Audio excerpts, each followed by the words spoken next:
She was once the most adored woman in the palace, Hatice Sultan. Loved, respected, safe. But in the Ottoman court, love doesn't just fade. It's ripped from your hands, often by those closest to you. One morning, while the palace was still wrapped in silence, Hatice stood by her window, pregnant, restless, haunted. What should have been the most beautiful moment of her life was slowly becoming a waking nightmare. She felt it deep in her bones. Something was wrong. A betrayal was blooming. And it wasn't just whispers in the halls or shadows in the garden. It was real. It had a name. And soon, it would come for everything she held dear. Because just beyond the golden gates, beneath the silk curtains and sweet perfume of power, a secret was about to explode. One that would change Hatice's life forever and almost cost a man his life. Hatice Sultan was not just carrying a child. She was carrying hope, wrapped in royal silk and whispered prayers. This baby was her anchor, a piece of her beloved Ibrahim, a promise that love still had a place in a world built on betrayal and blood. But even as she smiled politely through courtly dinners, even as musicians played and fountains danced, Hatice's mind was somewhere else, haunted by a single, recurring dream. In it, the walls bled, the moon turned black, and Ibrahim disappeared. She would wake up breathless, hands clutching her belly, as if shielding her unborn child from a fate she couldn't name. She tried to dismiss it, told herself it was just fear, just the nerves of motherhood. But deep down she knew, because a mother always knows. So she turned to the one person she thought might understand, Ibrahim Sultan. But even then, Hatice couldn't say the words out loud. Not fully. Not the part where she feared Ibrahim might not make it to see his child born. That maybe, just maybe, he was already marked for death. And then something strange happened. Hatice began noticing things. Subtle things. Like Ibrahim returning late, his robes dusted with something that wasn't sand. The way guards whispered when she passed by. The hush that fell over the room whenever she entered. It was as if everyone knew something, but no one would speak. Still, the most terrifying part wasn't the dream. It wasn't even the silence. It was the feeling, that chilling, skin-prickling sense. That death was no longer a distant fear. It was close, and it was watching. Whatever was coming, Hatice knew one thing. It wouldn't just take her peace. It would take someone she loved, and there was nothing she could do to stop it. It was supposed to be a day of joy. Preparations buzzed through the palace, servants rushing, music rehearsed, tapestries unfurled. Hatice had begun to believe, maybe, her fears were just that, fears. She even smiled that morning. But that smile lasted only seconds, because fate had already drawn its bow. The shot came from nowhere. No warning, no sound, just the sudden, sickening thud of a poisoned arrow, buried deep in Ibrahim Pasha's chest. In an instant, everything unraveled. Screams pierced the air. Guards scattered, unsure where to run. Blood pooled across marble floors. And in the center of it all, Ibrahim collapsed, his eyes wide in shock, gasping for a breath that might never come. Hatice heard it before she saw it. A scream, not from the crowd, from her own soul. She ran, heart pounding, vision blurring, as if her feet knew that this was the moment her dream had warned her about. "Nigar," she cried. The maid ran for the court physician, but time was not their friend. The poison was fast, cruel, ancient. Ibrahim's skin turned pale, his breathing shallow. His lips tried to speak, but only blood came out. And Hatice, pregnant, desperate, fell to her knees beside him. She gripped his hand as if sheer love could pull the venom back. "Don't you dare leave me," she whispered. You swore you'd stay." But Ibrahim's eyes, once filled with pride and power, were already fading. And that's when Hatice realized something deeper, something far more terrifying. This wasn't an accident. This wasn't war. This was personal. Someone inside these very walls had aimed for his heart, and they had nearly succeeded. As chaos spread through the palace like fire, Hatice made a silent vow, one even she didn't know she was capable of making. "If he dies, I die too." Because when your whole world is built on one person, and they're ripped away in an instant, what's left behind? isn't life. It's just breath without meaning. But Ibrahim wouldn't die today. And when he wakes, what he remembers will destroy more than just a marriage. It will shatter everything. Ibrahim survived. Barely. But what he awoke to was not just pain. He opened his eyes in a dim, cold chamber beneath the palace. This was not his room. Not Hatice's. No gold. No silk. Just stone walls, flickering candlelight, and silence. The arrow had been laced with a rare Eastern poison, one designed not to kill immediately, but to torment the victim for days, to simulate death, to confuse physicians, to make someone disappear quietly, before questions could be asked. But Ibrahim was too strong to die. As he drifted in and out of consciousness, he heard whispers, footsteps, and then a voice. Soft, familiar, a woman's voice, but not Hatice's. What Ibrahim didn't know yet was this. The arrow was only the beginning, because the betrayal that nearly killed him had started long before the shot was fired. Somewhere deep within the palace, beneath the kitchens, past the guards' barracks, there was a hidden room. A room no one was meant to find. A room that did not appear on any royal blueprint. And inside that room was truth. Hatice, in her grief, had become obsessed. The moment Ibrahim collapsed, she began to question everything. His meetings, his nights away, the faint scent of rosewater on his collar, not hers. And worst of all, the shift in his eyes whenever Nigar Kalfa entered the room. Nigar, the quiet handmaiden, always present, never loud. Too invisible to be suspicious. Too clever to be caught. But Hatice wasn't a fool. And so, while Ibrahim lay recovering, Hatice ordered his private quarters to be searched. Not by guards, by herself. Late one night, holding only a lantern and her unborn child, she found something behind a bookshelf. A crack, a breeze, a hidden latch. The wall opened. Behind it steps. Downward, cold, tight, and at the end of that staircase, the secret room. What Hatice saw inside shattered the last pieces of her belief.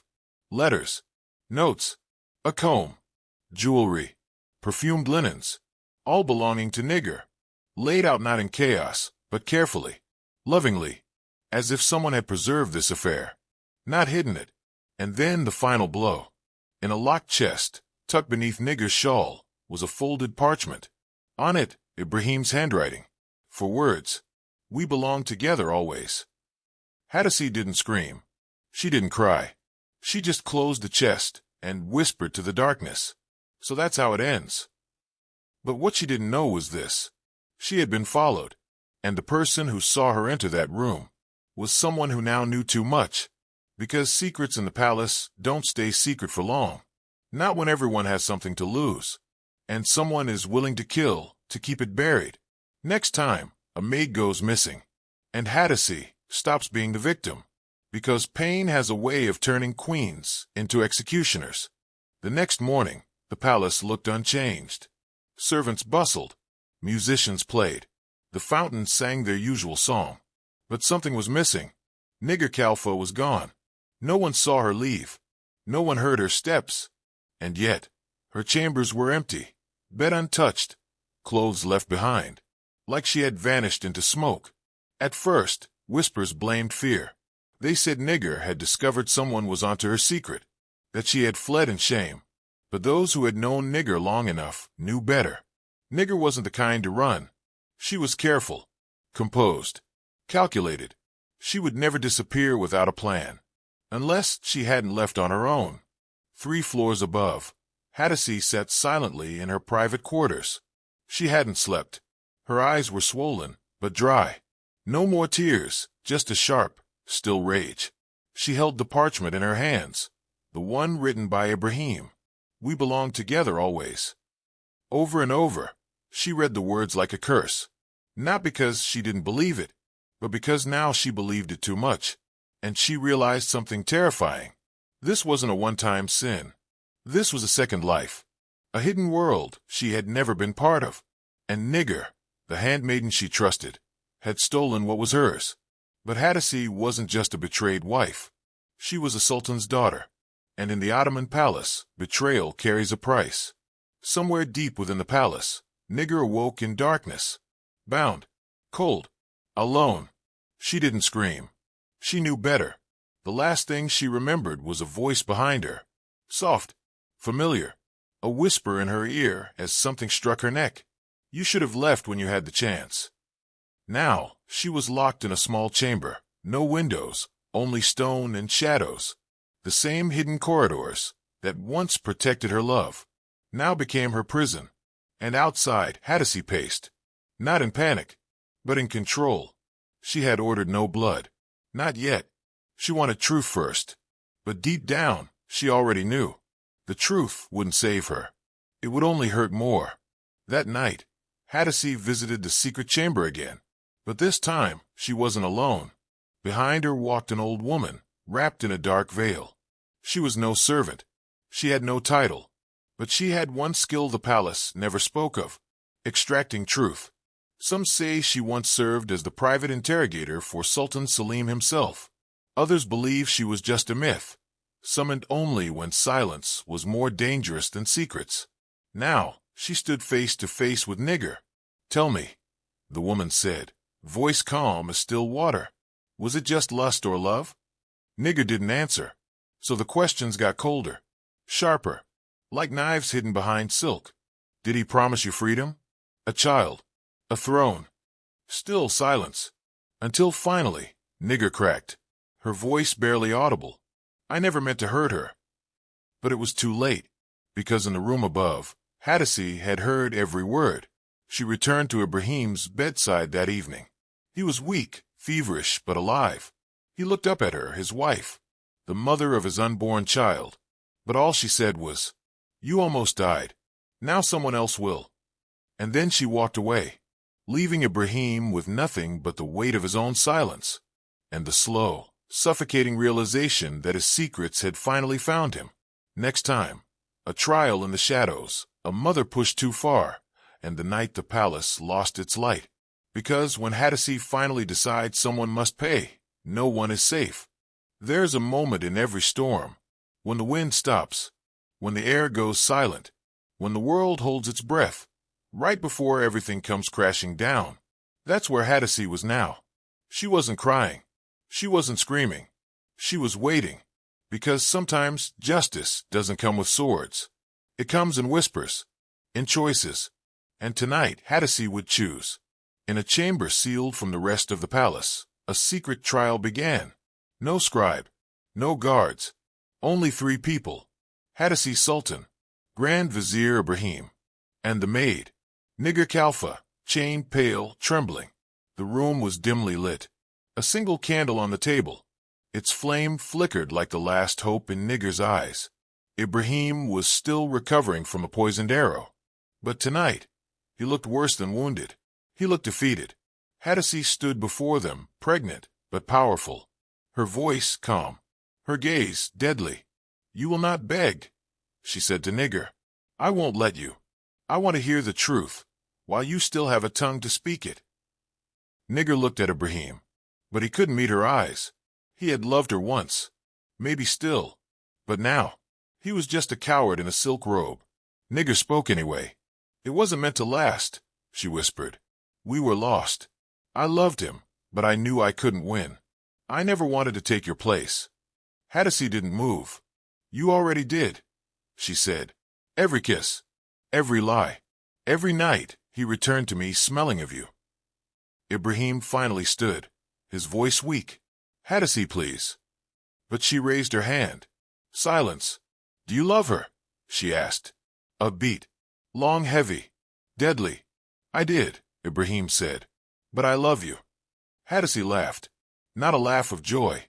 A sound like glass breaking. "No, Ibrahim," she said. "You love power. You love possession. And when I became your wife, I became one more thing you owned." Then she turned to Nigar. "There's no trial here. No defense. You see, I am not seeking justice. I'm delivering pain." At that moment, 2 guards entered. Silent, stone-faced. Hatice gave a single nod. They pulled Nigar to her feet. She didn't resist. "Where are you taking her?" Ibrahim asked. Hatice turned to him. to the walls beneath the Bosphorus, where the palace forgets the forgotten. Later that night, as the waves crashed against the shore, a single boat slipped away under cover of darkness. Its passenger, Nigar Kalfa. Destination, the silent cells, a prison few ever returned from.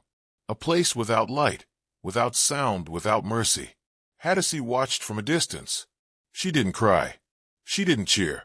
She just placed her hand on her stomach. "He will never know you," she whispered to her unborn child. "Not the man he is now." As dawn broke, Ibrahim walked the palace halls alone. He had survived the poison, but something else had died inside him. He looked at Hatice's door, wanted to knock, to apologize, to beg, but he didn't, because deep down he knew.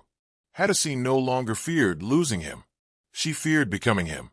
That morning, all of Topkapi Palace whispered of Nigar's disappearance. Some said she fled.